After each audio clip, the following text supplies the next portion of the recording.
Haven't been honest with us, that they've been hiding information from us, and that frankly they've been lying to voters about what we're actually voting for. Strong accusations that the agency whose job it is to improve our roads and transportation wasn't honest with voters last year when it asked us to support a new half-cent sales tax.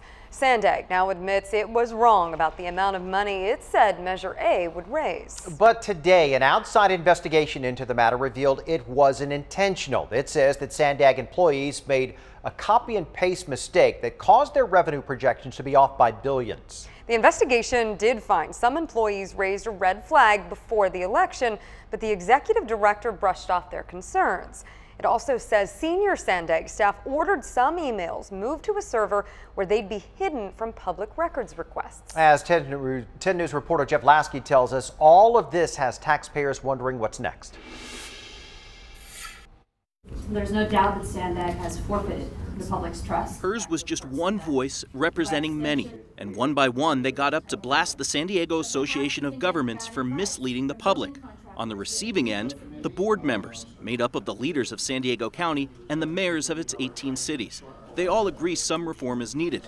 Many, like El Cajon Mayor Bill Wells, think they can do the job themselves. I absolutely think we have the intelligence and the will and the drive to make whatever changes we have to make. But others believe SANDAG can't reform itself. Front and center among them, San Diego Assembly member Lorena Gonzalez Fletcher. What we know for sure is this: the public was misled. She's proposing a bill in the state legislature to force reforms on SANDAG.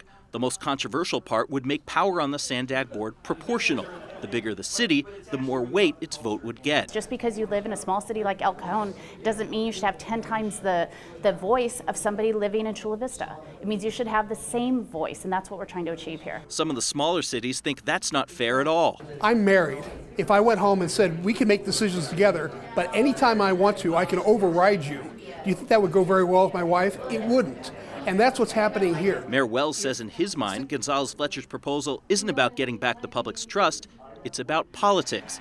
He says the bill would force SANDAG to use union labor on most projects. They're going to tell the public it's all about reform, but really it's about a grab of power and paying off the unions. That's absolutely ridiculous. Gonzalez Fletcher says the bill wouldn't force SANDAG to use union workers, just put in place requirements that workers be, quote, skilled. It's un-American and it's grossly unfair. So yeah, they disagree. Now the question becomes how many other legislators in Sacramento decide the bill is the best way of regaining San Diego's trust in SANDAG. Jeff Lasky, 10 News. The SANDAG reform bill has passed the state assembly and could come up for a vote in the Senate next month. Meanwhile, SANDAG voted unanimously today to reevaluate the contract of its executive director because of this scandal.